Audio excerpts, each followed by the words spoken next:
Durant l'été 1970, sous le soleil brûlant du Mexique, l'équipe nationale ouest-allemande a captivé les fans du monde entier, signant un parcours incroyable lors de la Coupe du monde 1970. Premier tournoi retransmis en direct et en couleur dans de nombreuses régions du globe, il a vu l'équipe allemande, dans son traditionnel maillot blanc, déployer des couleurs éclatantes. Forte d'une génération de joueurs talentueux et d'un style de jeu offensif flamboyant, alliant une discipline de fer à une improvisation inattendue, elle a créé le match du siècle en demi-finale contre l'Italie. Bien qu'ayant remporté la médaille de bronze face à l'Uruguay, elle est entrée dans la mémoire de toute une génération d'amateurs de football. Mais derrière ces moments de gloire sur le terrain, se cachaient des joueurs au destin bien particulier.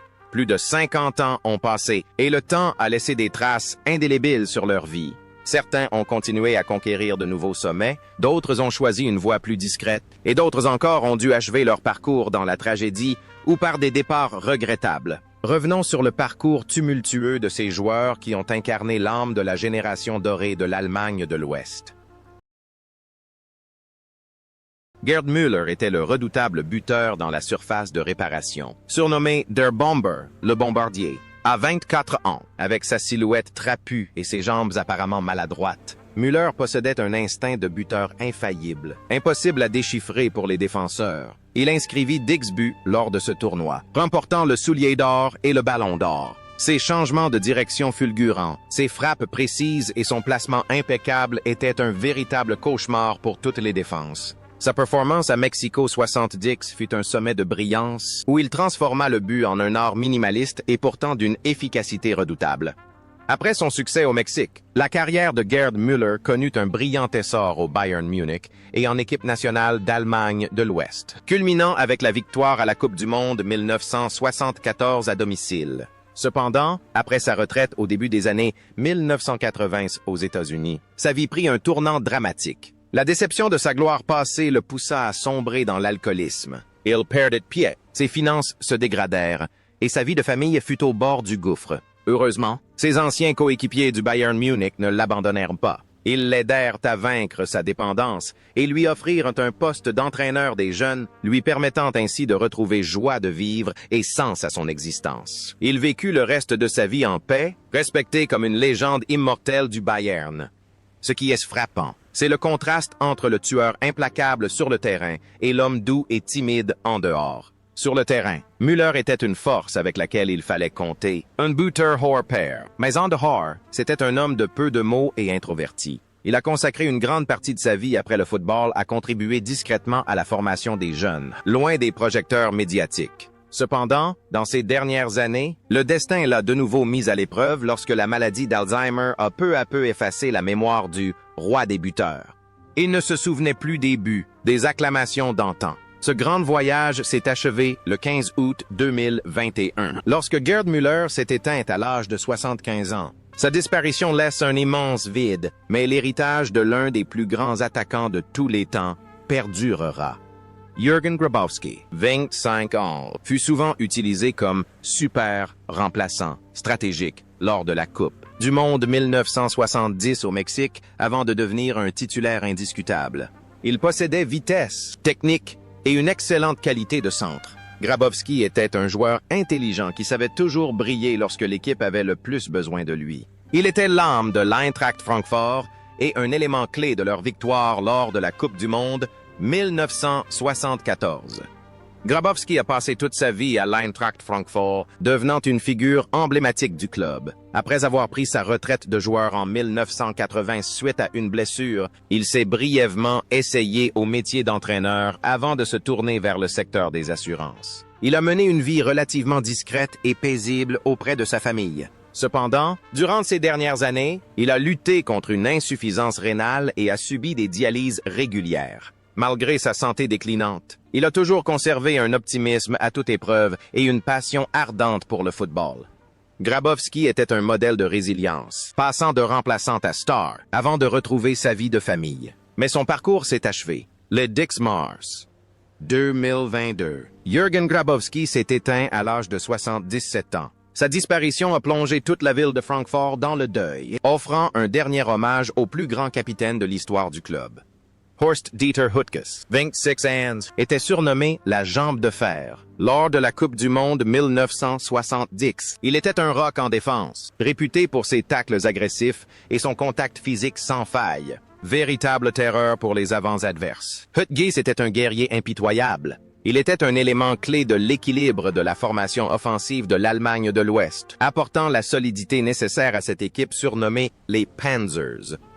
Toute la brillante carrière de Hüttges fut intimement liée au maillot bleu du Werder Brême. Il fut champion d'Europe en 1972 et champion du monde en 1974. Après sa retraite sportive, il se reconvertit dans le commerce d'articles de sport et travailla comme entraîneur amateur, menant une vie très impliquée dans la vie locale à Brême. Il paraissait toujours fort et robuste, incarnant à la perfection l'esprit de la jambe de fer. Cependant, dans ses dernières années, le destin lui imposa un adversaire invincible, la démence. La maladie le priva peu à peu de ses souvenirs et de ses facultés mentales, le laissant sous la protection d'un club de football dévoué. Le contraste saisissant entre le Hüttges à la volonté de faire sur le terrain et le vieil, homme fragile et mentalement altéré dans ses dernières années, est déchirant pour les supporters. Même les plus grands guerriers peuvent être vulnérables au cycle naturel de la vie. Naissance, vieillissement, maladie et mort. Ainsi, ce parcours s'est achevé. Le 22 juin 2023, Horst Dieter Hüttges s'est éteint à l'âge de 79 ans. Son décès, bien que présagé par la maladie, a laissé un vide immense dans le cœur des supporters du Werder Brême et du football allemand, clôturant un chapitre de l'histoire de l'un des défenseurs les plus résistants de ce sport. À 27 ans, Hans Löhr était un attaquant tenace sur l'aile gauche au sein d'une équipe regorgeant de stars offensives. Affectueusement surnommé De Nase, le nez, en raison de son physique. Il ne misait pas sur le spectaculaire, mais plutôt sur la vitesse, l'assiduité et un placement intelligent. Lors de la Coupe du Monde 1970 au Mexique, Löhr était titulaire indiscutable et jouait un rôle crucial en étirant la défense adverse pour créer des espaces permettant à Gerd Müller de briller. C'était un joueur qui faisait des sacrifices discrets, n'hésitant pas à se dépenser sans relâche pour le bien de l'équipe. La carrière d'Hannes Löhr est indissociable de son amour indéfectible pour le FC Cologne. Meilleur buteur de Bundesliga et meilleur buteur de l'histoire du club. Il était une figure emblématique à Cologne. Après sa retraite de joueur, loin de se contenter d'une vie de loisir, il a continué à œuvrer pour le football allemand en tant qu'entraîneur. Mentor dévoué des équipes d'Allemagne Espoir et Olympique. Il a notamment mené de jeunes joueurs, dont Jürgen Klinsmann, à la médaille de bronze aux Jeux olympiques de Séoul en 1988. Sa vie était entièrement consacrée au ballon et à la formation de la nouvelle génération de joueurs. Il était respecté pour sa douceur, son professionnalisme et son sourire constant. Entre le terrain et sa vie personnelle, Hannes Löhr incarnait un dévouement discret. Il n'a pas besoin de faire la une des journaux, il lui suffit de travailler et de contribuer. Un homme typiquement rhénan, jovial, sincère et croquant la vie à pleines dents. Il a vécu seul durant ces dernières années, considérant le club et ses joueurs comme sa seconde famille. Cependant, le parcours de ce regretté né s'est achevé. Le 29 février 2016, Hannes Löhr s'est éteint à l'âge de 73 ans. Ce disparition, survenu paisiblement à son domicile, a été un choc. Son héritage ne se limite pas à ses 166 buts en Bundesliga. Il restera à jamais un grand mentor et un ami du football allemand. Berti Vogts, le défenseur de 23 ans surnommé Der Terrier. Le terrier incarnait la ténacité et un marquage inflexible. Lors de la Coupe du Monde 1970 au Mexique, il avait pour mission de neutraliser les attaquants les plus dangereux de l'équipe adverse. Malgré sa petite taille, Vogts possédait une endurance hors du commun et un esprit combatif indomptable, faisant de lui un véritable cauchemar pour tout attaquant. Son jeu n'était pas flamboyant. Il privilégiait la discipline et une approche méthodique. Après avoir pris sa retraite de joueur, Berti Vogts choisit la voie exigeante du coaching. Il a mené l'équipe nationale allemande à la victoire à l'Euro 1996, un succès qui a confirmé son talent de manager. Cependant, sa carrière d'entraîneur a également connu des hauts et des bas, puisqu'il a dirigé d'autres sélections nationales comme le Koweït, l'Écosse, le Nigeria et l'Azerbaïdjan. C'est un bourreau de travail, sérieux et parfois jugé trop rigide. Sa vie privée est très discrète. Il parle rarement de sa famille et consacre l'essentiel de son temps au football. entre le terrain et sa vie privée. Bertie Vogts a toujours cultivé l'image d'un travailleur acharné. Il n'a jamais recherché la gloire personnelle, mais s'est toujours consacré à l'équipe. Aujourd'hui, à 77 ans, Bertie Vogts s'est retiré des projecteurs, mais il demeure un conseiller et une voix influente du football allemand. Il mène une vie paisible, satisfait de sa contribution et continue de suivre les performances de l'équipe nationale avec la fidélité d'un vieux gardien. À 33 ans, Uwe Seeler était le vétéran et le capitaine exemplaire de l'équipe d'Allemagne de l'Ouest lors de la Coupe du Monde 1970 au Mexique. Moins agile qu'à ses débuts, Uwe, notre Uwe, combattait toujours avec une hargne incroyable. Son but égalisateur de la tête en revers en quart de finale contre l'Angleterre est devenu iconique. Seeler a non seulement brillé par son professionnalisme, mais il est aussi devenu un symbole d'unité et de loyauté. Contrairement à nombre de stars de son époque qui couraient après des contrats mirobolants, Uwe Seeler a consacré toute sa carrière au Hamburger SS Verein, allant jusqu'à refuser une offre de plusieurs millions de dollars de l'Inter Milan. Après sa retraite, il est devenu un homme d'affaires prospère grâce à un partenariat avec Adidas et a présidé le Hamburger SV. Sa vie est un exemple de simplicité, d'humilité et de loyauté. Il vit une vie de famille heureuse et unie avec son épouse Ilka, sans jamais avoir été impliqué dans un scandale, et est aimé du peuple allemand non seulement pour son talent, mais aussi pour sa noblesse de caractère. Toujours accessible. Il s'arrête volontiers pour signer des autographes à tous ceux qu'il croise dans les rues de Hambourg. Uwe Seeler incarnait la loyauté, une qualité qui semble de plus en plus rare dans le football moderne. Il vivait pleinement selon la philosophie selon laquelle la normalité est synonyme de bonheur. Cependant, le temps est inéluctable. Le 21 juillet 2022, le cœur de ce grand capitaine a cessé de battre à l'âge de 85 ans. Uwe Seeler s'est éteint paisiblement chez lui, laissant derrière lui un héritage de loyauté et de vertu qui restera gravé dans les mémoires pour les générations futures. Reinhard Labuda, surnommé Stan, en hommage au légendaire Stanley Matthews, était un dribbleur de génie à seulement 26 ans. Son jeu de jambes magique ridiculisait les défenseurs adverses. Dans la Ruhr, les supporters s'exclamaient « Personne ne peut surpasser Dieu, sauf Stan Labuda !» Lors de la Coupe du Monde 1970 au Mexique, ses dribbles éblouissants constituaient une arme redoutable sur l'aile, apportant une imprévisibilité indispensable à l'équipe. Cependant, en contraste frappant avec ses succès sur le terrain, la vie de Labuda fut une tragédie déchirante. Après sa retraite, il ne parvint pas à se réinsérer dans la société. Dépourvu de compétences pratiques en dehors du football, il sombra dans l'alcoolisme. Son mariage s'effondra et il perdit la garde de ses enfants. De star adulé par des dizaines de milliers de personnes, il se retrouva sans emploi, dépendant des aides sociales et du soutien de son ancien club, Schalke 4. Il mena une vie recluse et solitaire, fuyant le regard du public, de ceux qui l'avaient jadis considéré comme une légende vivante. Le contraste saisissant entre le flamboyant Stan sur le terrain et le fragile Labuda en dehors est une douloureuse réalité pour le football allemand.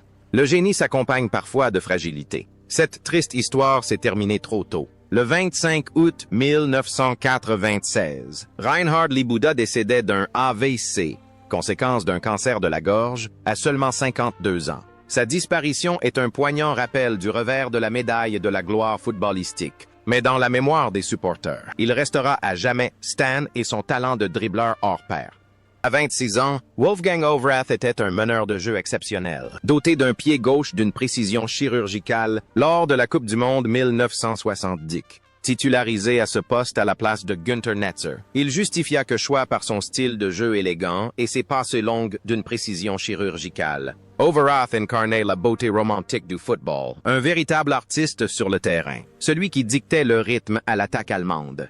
Toute la carrière de joueur d'Overath a été consacrée au FC Köln-Cologne. Après sa retraite, il a continué à s'investir auprès du club en tant que président pendant de nombreuses années. Au-delà du football, Overath était un homme d'une immense compassion. Il a créé une association caritative portant son nom pour venir en aide aux sans-abri et aux personnes dans le besoin.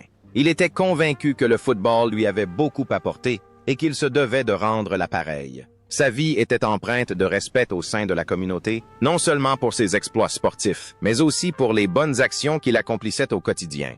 L'image de l'artiste sur le terrain de football s'est muée en celle d'un véritable philanthrope. La finesse de son jeu passé se reflète désormais dans ses qualités relationnelles. Aujourd'hui, à 80 ans, Wolfgang Overath mène une vie saine et active. Bien qu'il ne soit plus aussi impliqué dans le football professionnel, il reste dévoué aux actions sociales. Il est de la preuve vivante qu'un grand joueur ne se mesure pas uniquement à ses titres, mais aussi à son engagement pour la communauté après sa carrière. Karl-Heinz Schnellinger, âgé de 31 ans lors du tournoi, était l'un des rares joueurs allemands évoluant à l'étranger à l'AC Milan à cette époque. Son surnom, Volkswagen, reflétait sa ténacité et sa fiabilité. Mais son moment le plus mémorable reste son but égalisateur à la 90 minutes contre l'Italie en demi-finale. Son unique bonne sélection, qui envoya la rencontre en prolongation et donna naissance au match du siècle. Les commentateurs allemands s'exclamèrent « Ausgerechnet Schnellinger ». Pourquoi Schnellinger? Et exprimant leur stupéfaction.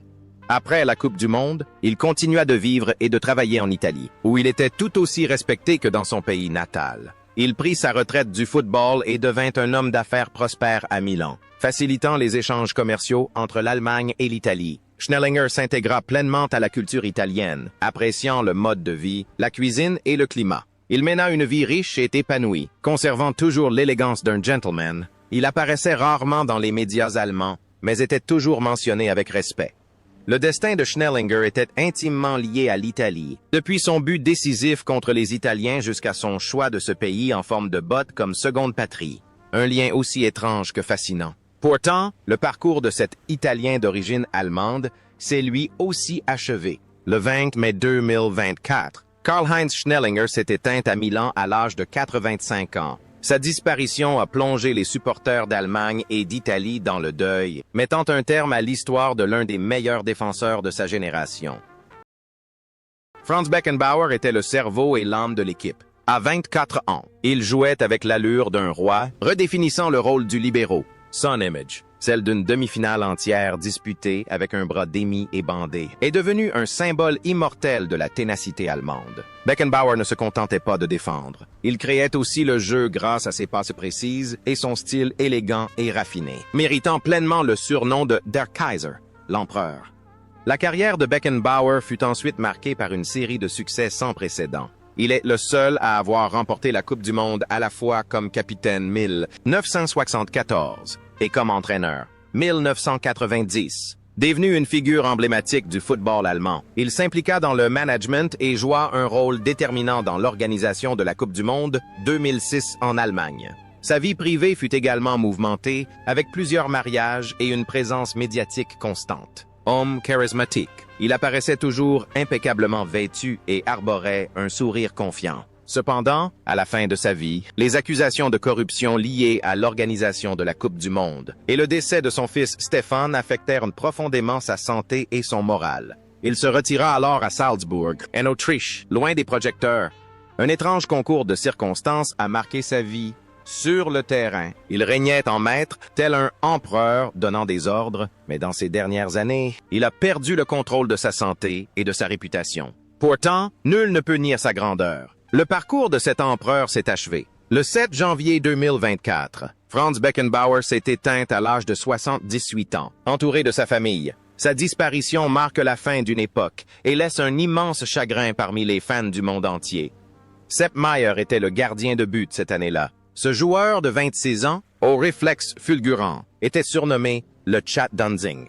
Outre ses arrêts exceptionnels, Maier était également connu pour son humour, parfois excentrique, sur le terrain, apportant de la bonne humeur et soulageant la pression sur ses coéquipiers. Lors de la Coupe du Monde 1970 au Mexique, sa fiabilité a permis à ses coéquipiers d'aborder l'attaque avec confiance.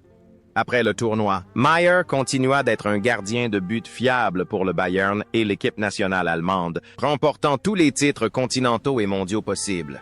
Cependant, sa brillante carrière prit fin brutalement et tragiquement en 1979 suite à un grave accident de voiture qui le laissa grièvement blessé. Contraint à une retraite prématurée, Maier ne se laissa pas abattre. Il se reconvertit en entraîneur de gardiens de but et devint le mentor d'Oliver Kahn, contribuant grandement à ses succès ultérieurs. Sa vie privée était paisible et heureuse, à l'image de son optimisme naturel. Il écrivit également des livres et fit des apparitions à la télévision comme animateur, toujours avec le sourire. Sa carrière prouve que l'attitude est primordiale. Aussi souple et enjoué sur le terrain qu'optimiste face à l'adversité en dehors, il a su surmonter les difficultés avec la même détermination. Aujourd'hui, à 80 ans, Sepp Maier mène une vie paisible et heureuse. Il apparaît encore occasionnellement dans les médias, partageant des anecdotes humoristiques sur son passé. Ce vieux dur à cuire, attachant, est un témoin vivant de l'âge d'or du football allemand. Siegfried Siggi Held, 27 ans, doté d'un jeu intelligent et polyvalent, était le partenaire idéal des attaquants vedettes. Lors de la Coupe du Monde 1970 au Mexique, même s'il n'était pas toujours titulaire, 2 titularisations à chaque entrée en jeu. Elle représentait une menace constante grâce à ses déplacements astucieux et son excellent sens du jeu. Eros discret. Il acceptait un rôle de soutien pour laisser briller des stars comme Müller et Seeler, mais son influence sur le jeu de l'équipe est indéniable.